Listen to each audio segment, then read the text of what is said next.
Bueno, aquí estamos por la gracia de Dios y la amable condescendencia de nuestra anfitriona en, en esta oportunidad en la que nuevamente me han pedido compartir mi testimonio de conversión. Estamos no donde normalmente grabamos, esto es provisorio, tuve que venir acá porque el otro lugar estaba ocupado, así que me van a disculpar, esto es bastante improvisado, pero Eh, más allá de todo lo que uno trata de hacer y dar razones y explicar la labor apologética que a veces uno trata de hacer para no solamente explicar las decisiones que me han llevado hasta aquí, sino también mostrar a otros lo que quizá no pueden ver. Más allá de todo eso, hay algo que los argumentos en realidad no hacen. Y es la convicción del Espíritu Santo. La convicción del Espíritu Santo es algo que muchas veces se percibe más fuertemente. Tengo un momento porque estoy teniendo un problema con el cable. Se percibe más fuertemente a través de a través de disculpen, se percibe más fuertemente a través de testimonios. En mi caso fue así. Es más, en mi caso los argumentos teológicos y apologéticos no sirvieron cada vez que venían católicos bien intencionados a tratar de mostrarme cosas que yo ignoraba adrede. No funcionaba, realmente no funcionaba, no porque los argumentos no fueran buenos, sino porque el que no quiere creer y el que no quiere ver y el que no quiere abrir los ojos termina cerrándose, no importa qué argumentos se les presenten delante. En mi caso fue así, por años. Yo soy hijo de pastores. Desde que tengo memoria estuve en la iglesia. eh, Testimonio bastante largo para contar cómo es que mi familia llega al Evangelio en la tradición protestante, más tradicionalista de aquella época, se estoy hablando hace 40 años. No eran para nada como los protestantes que se ven en todos lados hoy, que son mucho más progresivos y progresistas y liberales, digamos. No, estoy hablando de la rama evangélica pentecostal de hace 40 años, que eran los más tradicionalistas, los más radicales. Y ahí me crié. Eh, yo vi el surgimiento del movimiento, los distintos movimientos pentecostales de la tercera ola, los que vinieron con toda esta onda de Benny Hinn que salió de Estados Unidos hace muchos años, en la década de los 90 creo que se hizo mundial, internacional. Yo estaba ahí, yo vi el cambio, yo vi cómo las cosas iban dándose en este entorno de la novedad espiritual. Eh, a los más o menos durante ¿cuándo fue? Cuando tenía unos 19 años más o menos, mis padres van a la República Popular de China, yo voy con ellos, toda la familia va. Los paso de ser hijo de pastores a ser hijo de pastores misioneros ahora. En China nos quedamos 14 años en total, involucrados justamente con la misión. Allá estuve en muchas ciudades, en muchos lugares, hicimos trabajo de muchas índoles, lo que me permitió en aquel entonces entrar en contacto con otras realidades, a saber, eh, diferentes denominaciones con las que yo nunca me había tratado antes. Más allá de lo que es la división clásica entre bautistas y pentecostales que se veía en aquel entonces acá en Argentina, era como que esos dos eran los dos bandos dominantes. No, conocí anglicanos, conocí metodistas, conocí reformados, conocí católicos durante toda esa época. Lo que me ayudó a abrir la cabeza mucho más, pero más que nada mi primer encontronazo con la realidad fue cuando durante mi estadía en China, durante el ministerio de misionero en China, yo me daba cuenta que las cosas que yo creía sobre la justificación, sobre la regeneración, sobre el nuevo nacimiento, sobre la predicación en sí, no funcionaban fuera de un contexto eh, pseudo cristiano. Cuando se ponía en un contexto netamente ateo, netamente contrario a la fe, lo que yo había utilizado, lo que yo había visto a otros utilizar, la forma de evangelizar era completamente diferente, no por una cuestión cultural, sino por una cuestión teológica. Y ahí yo me empezaba a dar cuenta que habían huecos a nivel teológico que yo tenía que no podía explicar. Luego de varios intentos fallidos de evangelización que fueron fallidos de verdad, me interno en una búsqueda profunda de Dios en las Escrituras. Por más de 15 años me dediqué a la lectura diaria de la Biblia, pero de manera casi compulsiva. Hablo de no menos de 10 capítulos por día, llegué a leer 40 o más. Lo sigo haciendo. Estos 2, 3 días leí entre ayer y anteayer más de 50 capítulos. Eso es algo normal para mí, pero empecé justamente durante esa época porque tenía que empezar a encontrar razones y explicaciones a cosas que yo no me podía explicar en el campo misionero. Durante esa época yo empecé esta travesía de búsqueda de Dios profunda tratando de reafirmar mis posiciones, y cuanto más me zambullía en la palabra de Dios, más dudaba de lo que había recibido. 14 años más adelante vuelvo a Argentina, ya no soltero, vengo como padre de familia, mi esposa es de China, mis 3 hijos nacieron allá, volvemos todos para acá. Yo vuelvo, en realidad para ellos era mudarse a un país diferente, a un país completamente nuevo. ¿Cuál no fue mi asombro al darme cuenta, al llegar a la Argentina, nuevamente, que yo ya no era protestante? Me di cuenta al principio. Yo no podía reinsertarme en el ámbito protestante en el que yo me había criado, en el que yo me había formado y en el que yo me había desempeñado por mucho tiempo antes. Pensé que quizá la iglesia había cambiado mucho. Pensé que quizás eh, se había desvirtuado la cosa. No, en realidad no era eso. Yo me daba cuenta que había un abismo teológico entre la iglesia protestante y yo. Tratando de buscar excusas y razones y tratar de amoldarme a la situación, un día estábamos haciendo turismo acá por Buenos Aires, en el casco histórico de San Isidro. Si hay alguien de Argentina escuchando, probablemente conozcan el lugar. Ahí hay una catedral muy antigua, y mis hijos nunca habían visto catedrales, porque ellos nacieron y cuando vinimos a Argentina la más grande tenía 10, 11 años. Así que en China esas cosas no se ven. Los dos más chicos menos todavía. Estábamos pasando por la puerta de la catedral y creo que fue mi hijo que se acaba de confirmar hace poco, Alan, me dice: papá, ¿qué es ese edificio? Obviamente yo no quería que nadie entrara. Ese era un lugar católico, ahí no vamos nosotros. Pero antes de poder decir algo, mi esposa, que es muy aventurera y le encanta el turismo, y ella estuvo en muchos lugares del mundo, así que entró a catedrales de todo tipo, dice: entremos a ver. Antes de que yo pudiera decir algo, ya estaban todos adentro. Ay, cuando vuelvo a esos, a esos días, las luchas internas que tuve que pasar a nivel personal.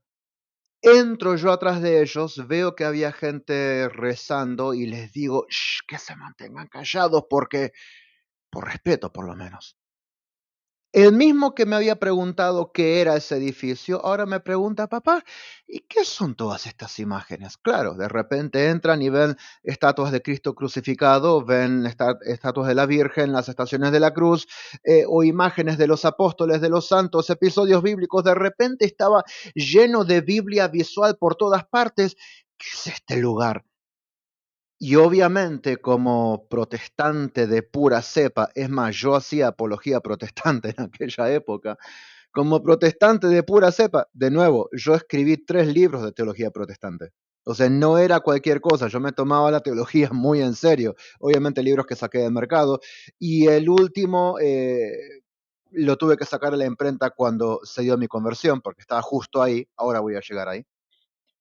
Eh, yo tenía que decirle, obviamente, que ese lugar era un sitio de paganismo, que no tenía nada que ver con la iglesia de Cristo, que sí aparentaban ser cristianos, pero que no, en realidad todo esto no tenía nada que ver, nada que ver con el cristianismo verdadero. Cuando yo estaba a punto de decirle eso, no puedo hablar, no puedo hablar.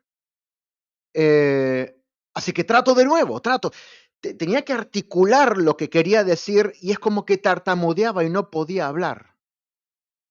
Él se da cuenta de eso. Me ignora, empiezan a enfilar para afuera. Yo siento como si una mano se me pusiera en el hombro.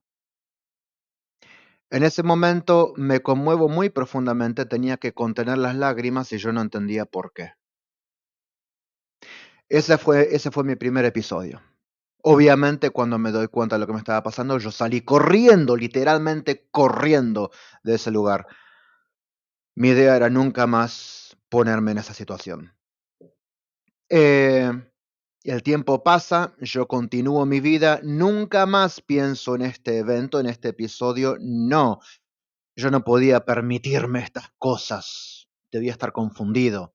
Quizá el doble choque cultural de haber vuelto a Argentina después de tantos años me estaba pegando de una manera diferente. Traté de racionalizarlo de 1000 maneras. Nunca más pensé en el asunto. Seguí con mi vida. Un año más tarde pega la pandemia del COVID-19. Eh, bueno, Argentina tuvo uno de los encierros más largos del mundo, según tengo entendido. Durante esa época de encierro, yo me compro de Amazon una Biblia de estudio protestante, bien grande, que me llamó la atención, una traducción en inglés, que es The Christian Standard Bible, la Biblia cristiana estándar. Obviamente no tiene los libros deuterocanónicos, pero la traducción es buena, a mí me gustaba. Yo soy traductor e intérprete de profesión, así que soy muy minucioso en el tema de qué palabra usa acá, si me gusta cómo suena leerlo. Soy bastante quisquilloso en eso, cosas mías. Pero lo que me llamó la atención de esta Biblia fue el nombre, la fe antigua, The Ancient Faith. Digo, ¿por qué qué es esto? Voy, empiezo a ver y resulta que era una Biblia de estudio anotada por los padres de la iglesia. O sea, habían agarrado fragmentos y citas de los padres de la iglesia y habían dado anotaciones a toda la Biblia. Me fascinó tanto la idea que me la compré. Empecé a leerla de punta a punta, con todas las anotaciones. Obviamente, al ser una Biblia protestante, al seleccionar ¿cómo se dice? Las citas, fueron cuidadosos en no incluir nada que sonara muy católico. Pero yo me daba cuenta que estos padres sonaban muy diferente a mí. Hablaban diferente a mí. Tenían un espíritu diferente. Yo me daba cuenta, percibí algo raro en ellos. Entonces, ¿qué hago? Al final de la Biblia da un listado de los tratados y documentos de donde las citas vienen. Yo voy y empiezo a leerlos uno por uno para darme cuenta que todos estos hombres que nos habían dado la teología cristiana en su totalidad eran todos católicos, o sea, católicos a rajatabla, o sea, defendían de la misma manera que, por ejemplo, San Agustín defendía el pecado original y la predestinación y la elección que yo tanto predicaba, él también defendía los dogmas marianos antes de que fueran dogmas. Y digo, acá hay algo raro. O por ejemplo, él defendía la tradición de la iglesia, o él defendía, por ejemplo, el papado, la asociación apostólica. Yo digo, acá hay algo más. ¿Cómo puede un hombre estar tan acertado en algo y tan equivocado en otra cosa? A no ser que no estuviese equivocado y el equivocado fuese yo. Eso me tomó 2 años más o menos, leyendo de punta a punta una y otra vez, leyendo las notas, volviendo a los documentos. Al terminar esa travesía, Si en algún momento yo había sido protestante, yo ya no me acordaba. Pero obviamente yo no me consideraba católico, yo me consideraba altamente confundido, nada más. Al punto de querer colgar los guantes y nunca más hacer más nada. Durante ese periodo, en aquella época, algo que yo hacía, habían pastores que me llamaban para que yo fuese y enseñase libros de la Biblia completos en sus iglesias. En una iglesia acá en Buenos Aires enseñé toda la carta a los romanos, versículo por versículo, una carta que me fascina. Después de eso, para el final ya la pandemia había terminado, me dicen queremos seguir, pero queremos seguir con el libro de Apocalipsis. El libro de Apocalipsis no era un libro que a mí me fascinara enseñar, porque muy profético, muy simbólico, muy mal usado por las sectas. Pero bueno, como eran amigos y habían estado conmigo ya por casi un año, 8 meses, nos había tomado la carta a los romanos, dije, bueno, está bien, seguimos. Empezamos con la carta, con el libro de Apocalipsis. Llegando al capítulo 4, al capítulo 5, la visión del cielo, la adoración en el cielo. Cuando una cosa es leerlo, otra cosa es tener que enseñarlo, y a medida yo iba enseñando me daba cuenta, y después de años de confusión, de estar entre dos aguas y de estar luchando conmigo mismo, y después de haber leído parte de los padres de la iglesia que me habían dado una sarta de bofetadas de las que yo no me recuperaba todavía, leer el Apocalipsis de repente me sonaba muy, pero muy litúrgico. La intercesión de los santos en el cielo, con los 24 ancianos. La oración, la liturgia celestial de repente me era muy evidente, muy clara, aunque yo jamás había estado en una misa, pero de repente empezaba a sentirle ese aura, digamos, hasta que llegué a Apocalipsis capítulo 12. El día que yo llegué al capítulo 12, yo tenía preparado lo que iba a decir, lo que no iba a decir, cómo lo iba a encarar, cómo lo iba a enseñar.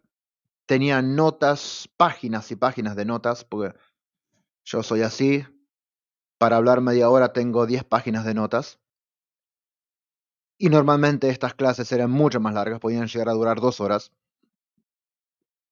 Así que cuando empiezo a leer versículo 1, versículo 2 de Apocalipsis 12, la mujer vestida de sol con la luna bajo sus pies, coronada con 2 estrellas, a medida iba leyendo, delante de mis ojos es como que ella se iba apareciendo. Y eso fue un shock para mí. De repente lo vi. Vi que era lo que quería hacer ese pasaje. De repente me encontraba otra vez eh, con ese antagonismo interno, esta guerra interior en la que toda mi tradición me decía rechazar esa interpretación y yo no podía porque lo estaba viendo delante. Traté de hacer malabares, no pude, inventé una excusa, terminé todo, cerré todo, nunca más volví. Dije, obviamente, cuando uno quiere inventar excusas puede inventar lo que quiera, pero nunca más volví a tocar el libro de Apocalipsis, no para enseñarlo. Eh, Me había dejado tan aturdido lo que me había pasado, que de repente habían cosas que yo no me podía explicar más que antes. Porque es como que yo empezaba a leer y cosas que había leído 1000 veces, de repente empezaban a tener una vida diferente y estaban haciendo cosas dentro mío que yo no podía controlar. Y eran cosas que había leído literalmente 1000 veces. Y de repente es como si fuese una foto que uno observó 1000 veces, pero de repente la foto lo lleva a la escena real y de repente uno está en el medio, está viendo cómo pasa todo. Una cosa completamente diferente. Durante toda esta época yo no decía nada de lo que me estaba pasando, no lo hablé con nadie, jamás. Obviamente yo no podía ir y admitir estas cosas. Había mucha gente que me leía, mucha gente que me escuchaba, mucha gente que podría ser herida o confundida si yo hacía estas cosas, digamos, notorias. Un año más tarde, estábamos de nuevo con la familia paseando por no me acuerdo qué lugar, acá también en Buenos Aires, un lugar, uno de esos, de esas, eh, ¿cómo se dice? Ah, poblados, poblado muy chiquito. Estábamos buscando una casa de deportes que estábamos justo en un hipermercado por ahí y vimos que en el GPS había una casa de deportes. Mi hijo necesitaba algo para un torneo de fútbol. Fuimos rápido a buscarlo. Estábamos buscando el lugar y el primer episodio que había ocurrido en el casco histórico de San Isidro, años atrás, 2 años atrás, vuelve a ocurrir. Ven una iglesia católica, una parroquia local, se meten igual, es como que algo los atraía a todos. Entran ellos, entro yo atrás para sacarlos y decirles, tenemos que ir a buscar el lugar que estamos tratando de encontrar, estamos acá por vos, no por mí, no te desvíes, por favor. Entro, ellos se van. Yo creo que por un segundo perdí el conocimiento. La mente se me puso en blanco, no sé cuánto tiempo pasó. Cuando vuelvo en mí, yo estaba delante del crucifijo rezando el Padre Nuestro. Los protestantes no rezamos el Padre Nuestro. Obviamente yo no entendía qué es lo que me estaba pasando. Y otra vez estaba al borde de las lágrimas. Otra vez me voy del lugar. Me daba cuenta que había una lucha interior muy fuerte, pero ya no eran coincidencias. Yo veía un patrón ya repetido vez tras vez. El tiempo sigue pasando, yo ya me veía cuestionando más cosas que las que aseveraba, con más dudas que certezas, y algunas personas empiezan a verlo en algunos de mis escritos y empiezan a llamarme y a preguntarme y a cuestionarme. Obviamente yo no iba a decir nada porque nada había pasado formalmente, era una confusión mía, o sea, confusión, era una época de transición espiritual que yo no podía explicar, pero que me generaba mil preguntas y a mí me encanta cuestionarme las cosas y hacerme preguntas. Es más, yo siempre enseñaba eso, siempre cuestionate lo que escuchás y andá a buscarlo por vos mismo. Así que yo decía, gente, estoy haciendo lo mismo que les enseñé a ustedes. Calma, calma, estoy haciendo lo mismo. Fue así entonces que tomo un trabajo temporal, aparte del trabajo que tenía, ayudando a una agencia de turismo acá local. Acá, como mi esposa es china, tenemos muchas conexiones con la comunidad china acá en Argentina. Y de repente había un grupo de gente que iba a venir de China y que no había gente que los pudiera atender en la agencia. Y me llaman a mí, ¿podés por favor cubrirnos? Yo había estudiado turismo cuando era joven. Soy intérprete de chino, así que dije, bueno, está bien, dámelos. Yo me quedo con ellos durante la semana, pero digamos, yo estaba pensando en irme de vacaciones. Eso fue durante el mes de enero del año 2024. Eso fue el año pasado. Era un día sábado, estábamos viendo lugares históricos en la capital federal de Buenos Aires. Tenemos el Cabildo enfrente de la Casa Rosada, el Cabildo donde residía el virrey español durante el virreinato de Río de la Plata. Eh, y a la derecha está la Catedral Metropolitana, donde hay un mausoleo donde yace eh, el cuerpo del general José de San Martín. Así que querían ir a ver ese lugar. Entramos, yo no sabía que era el día de la Epifanía. Obviamente que no sabía, porque yo no sabía nada de calendario litúrgico, nada. Así que entro y había misa ese día.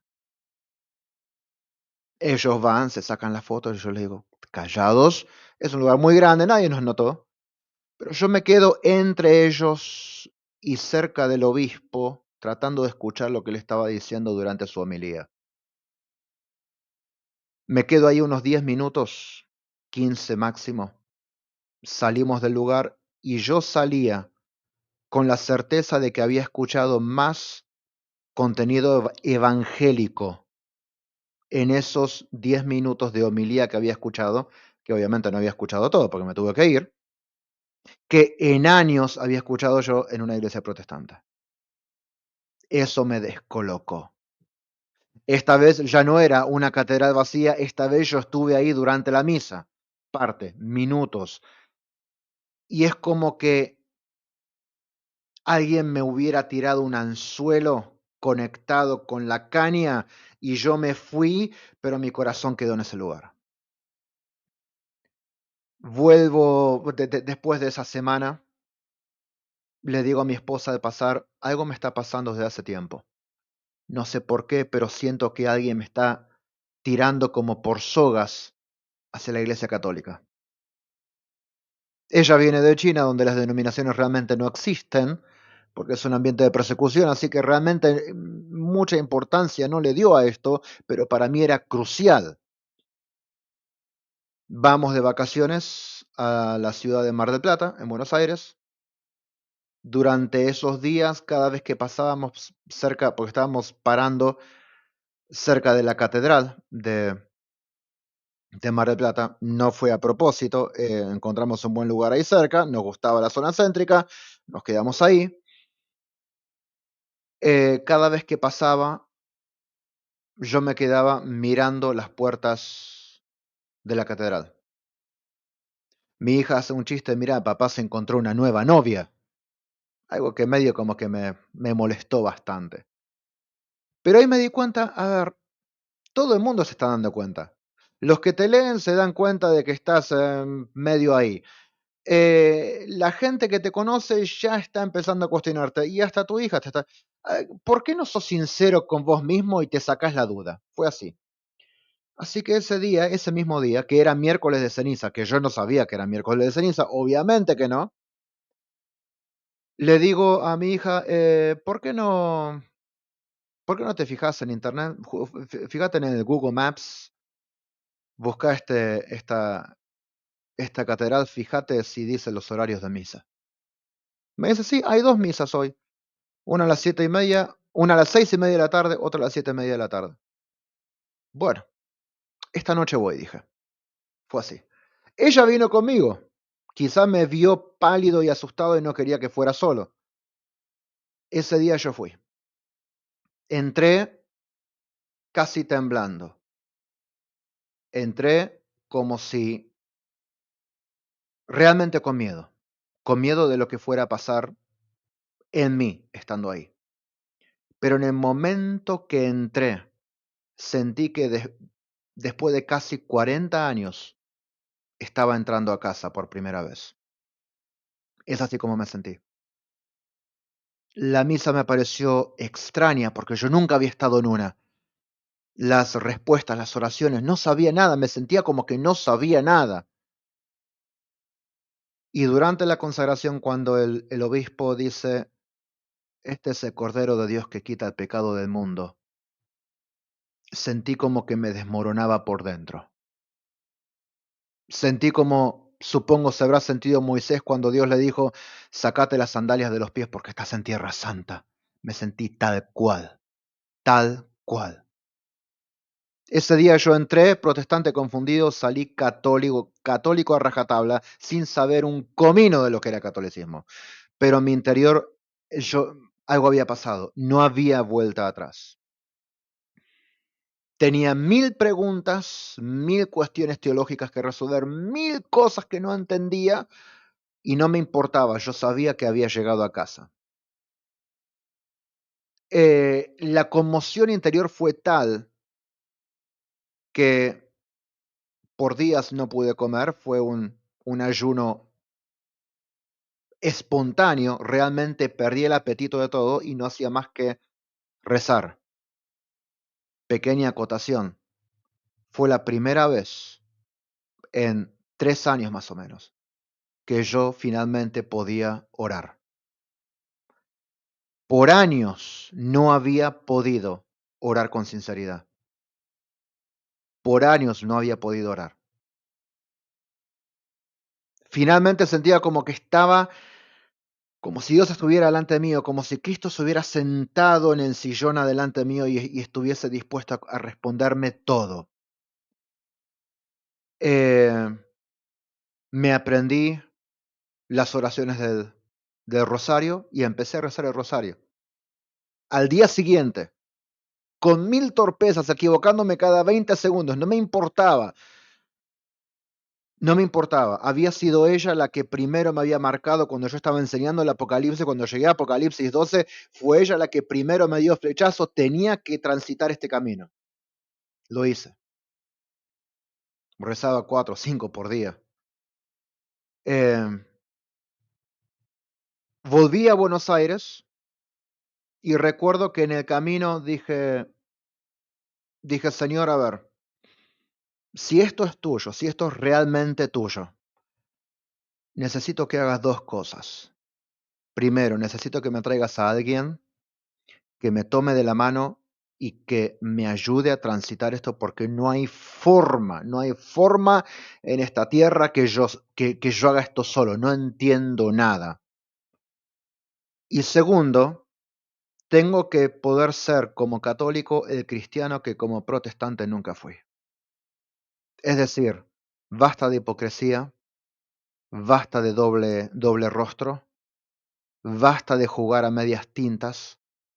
Tenía que poder ser el cristiano que siempre había querido ser y que nunca había podido ser. Si esto es tuyo, la conversión tiene que ser tal que tiene que ser natural para mí. Obviamente esta oración fue muy casi descorazonada, venía de años de lucha interna. De repente siento que me rindo, me sentía enojado conmigo mismo por no poder responderme a las preguntas serias, existenciales que yo tenía. Me sentía descorazonado al ver la cantidad de años que había perdido. De repente sentía que me habían tirado en un océano y que no sabía nadar. Así me sentía. Llego de nuevo a mi casa, busco alrededor mío cuál era la parroquia más cercana, porque digo, a ver, ¿cómo empiezo? Bueno, veamos qué hay alrededor. No sé. Encuentro la parroquia más cercana, que es donde estoy ahora. Al día siguiente, a la noche, había misa. Voy a misa. eh, esa noche voy a hablar con el padre, le digo, necesito hablar con usted. Me dice, venite mañana a la mañana. El día siguiente, que era sábado por la mañana, me siento en su despacho, le cuento todo lo que me había pasado, pero me estoy adelantando en realidad. Cuando el sacerdote entra al templo al principio de la misa, yo recuerdo, para vergüenza mía, lo miré y dije, ¿y este hombre a mí qué me va a enseñar? Mirá el nivel de arrogancia que yo había llegado a tener. Y ese hombre a mí me dio vuelta. En este año que ha transcurrido, a mí me dio vuelta como un calcetín. Em, Al día siguiente, sábado a la mañana, estaba en su despacho y desde ese sábado prácticamente, si estoy en Buenos Aires, si no estoy viajando por trabajo y si él no tiene bautismo ese sábado a la mañana, yo estoy en su despacho. No sé cuántas veces, cuántas horas se ha sentado conmigo. Ese hombre me agarró de la mano y me llevó a transitar un camino completamente desconocido. Ese hombre me llevó a conocer a Cristo cara a cara. Eh, este año, el mes pasado hace 2 semanas, se confirmaron mis dos hijos más grandes, mi hija Celeste y mi hijo Alan se confirmaron en esa misma parroquia. Este año en septiembre el más chico toma su primera comunión, todos están haciendo catequesis. Eh, Paréntesis, yo llego a la Iglesia Católica con una familia casi destruida, al borde de la quiebra. Con mi esposa estábamos al borde de la separación. Con mis hijos, digamos que ellos no querían tener nada que ver con la iglesia. No querían saber nada con Dios porque veían que realmente, o sea, yo los llevaba a a la iglesia conmigo, a la iglesia protestante, y ellos no recibían absolutamente nada. Para ellos era un chiste. Y hoy están ellos comprometidos con la iglesia sin que yo los fuerce. Lo que Dios ha hecho realmente en muy poco tiempo restauró, digamos, casi automáticamente años de ruptura, años de depresión, años de intentos de suicidio, años de quebrantamiento emocional enmascarado de piedad. En un santiamén Él lo sanó todo. Yo llegué a esa primera misa el miércoles de ceniza del año pasado. Yo llegué para poder contradecir todo lo que veía, convencerme de que tenía que dejar de pensar en todo esto y enfocarme en lo mío. No estaba esperando encontrarme a Cristo en ese lugar, esperando que yo tomara una decisión. Eh, Dentro de poco será mi confirmación también, en 3 semanas. No lo hice todavía porque con mi esposa estamos casados. Así que primero tenía que casarme y mi esposa no quería cambiar la fecha de casamiento, que es el 22 de julio. Así que ese día nos casamos por iglesia y durante la misma semana será mi confirmación también. Eh, ¿Qué me ha costado? Me costó mucho. Me costó el respeto de la gente, me costó la credibilidad de muchos que antes me tomaban como referencia y ahora me despotrican contra mi nombre. Me costó relaciones familiares, me costó todo mucho. Y sin embargo, la promesa de Jesucristo, cualquiera que deje familia, tierras, posesiones, todo por causa de mí, aún su propia vida, por causa de mí y del Evangelio, recibirá 100 veces más en esta tierra todo lo que abandonó y en el mundo venidero la vida eterna. Eso se ha hecho una realidad en mi vida. Todo lo que yo tuve que renunciar, Dios me lo devolvió multiplicado. Y estoy hablando ahora a aquellos que Dios quiera estén en el umbral, estén en el umbral. Dios está cerrando el cisma.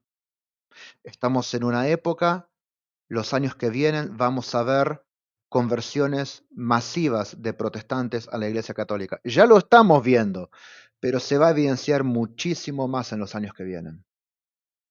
Dios está cerrando el cisma. Y si vos estás en el mismo lugar que tantos de nosotros estuvo años atrás, ahí en el umbral, a las puertas, en la lucha, sabiendo que tenés que dar el paso y entrar y que no te animás, te digo una cosa.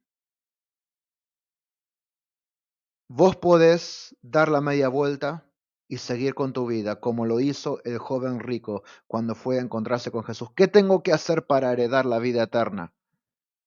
Y él le dijo, bueno, ya que hiciste todo bien, te falta una sola cosa, abandona todo lo que tenés, vení y seguime. El hombre se dio media vuelta y nunca más volvió. Sabiendo que había tenido delante al autor de la vida, se dio media vuelta y nunca más volvió. Apesadumbrado, triste, frustrado, porque él no podía dejar lo que tenía. No seas como ese hombre si estás en el umbral. Salí de donde estás y seguí lo que Dios te está llamando a hacer. Porque esto no es confusión, esto no es ideología, esto no es novedad. Esto es Dios llamándote a viva voz. Gracias por el tiempo, gracias por la oportunidad y espero que esto los haya animado a, bueno, a afirmarse en la fe y aquellos que están titubeando y dubitativos a tomar una decisión positiva. Gracias y que Dios los bendiga.